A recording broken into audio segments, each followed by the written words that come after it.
అందరికీ నమస్కారం. ఎన్నికలు ముగిశాయి.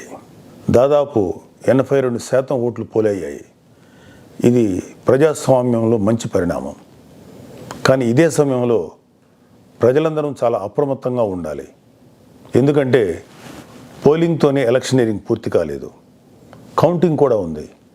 ఓటమి కళ్ళ ముందు కనిపించడంతో వైసీపీ అసురగణం ఎంతటి అరాచకానికి ఒడిగొడుతుందో పల్నాడు, తాడిపత్రి, తిరుపతిలో చూసాం. సైకోపాత్ అనే మాట మనం వింటూ ఉంటాం. ఈ జగన్మోహన్ రెడ్డి కూడా ఆ కోవలోకి వస్తాడో లేదో తెలియదు, కానీ ఖచ్చితంగా అతను ఒక సోషియోపాత్.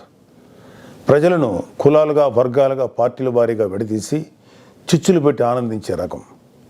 అతనిలో ఆ మానసిక స్థితిని మొదట్లో ఎవరు గుర్తించలేకపోయారు. ఆ వ్యాధిని తన అసురగణానికి కూడా అంటించాడు.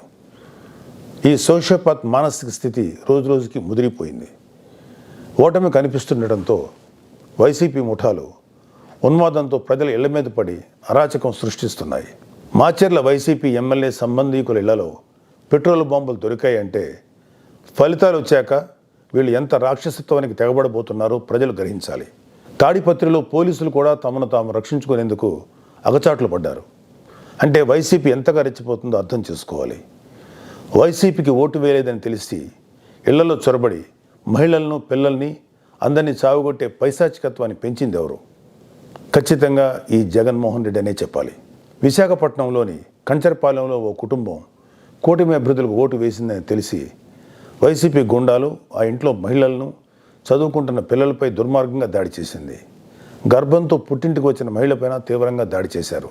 అంటే వైసీపీ రాక్షసత్వం ఏ స్థాయిలో ఉందో తెలుసుకోండి.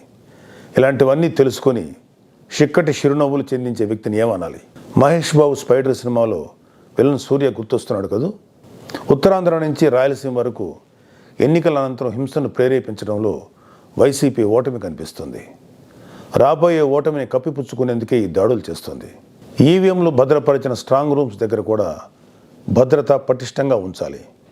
అక్కడ సెంట్రల్ గవర్నమెంట్ వారిది 3 అంచెల సెక్యూరిటీ ఉంది. అయినా కూడా అక్కడ మన కూటమి పార్టీల ప్రతినిధులు నిరంతరం పహరా ఉండాలి.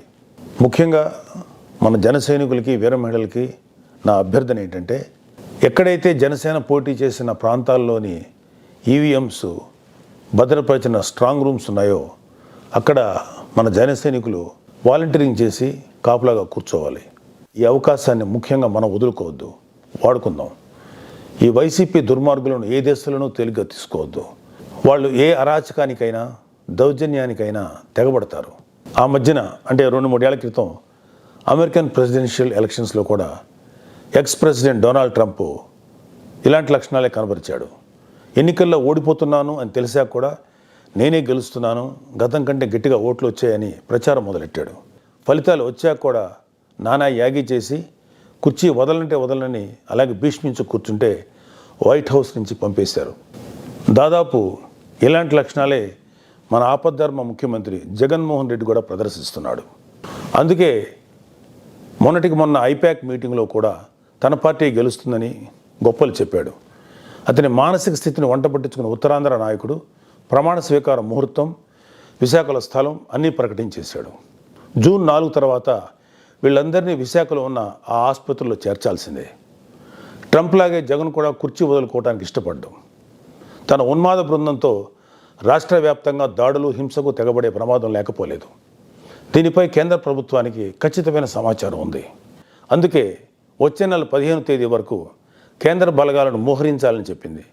మన వంతుగా కౌంటింగ్ ముగిసే వరకు కౌంటింగ్ కేంద్రాల దగ్గర, పార్టీ కార్యాలయాల దగ్గర కూటమి శ్రేణులు అప్రమత్తంగా ఉంటూ ప్రతి కూటమి కార్యకర్త ఈ కేంద్రాలను పర్యవేక్షిస్తూ ఉండాలి. ఆంధ్రప్రదేశ్ రాష్ట్రం ఈ అరాచక శక్తుల చేతుల నుంచి అభివృద్ధి సాధకుల చేతులకు మారే సమయం దగ్గరలోనే ఉంది. అందరం ఆ శుభగడి కోసం వేచి చూద్దాం. జై జనసేన, జై హింద్.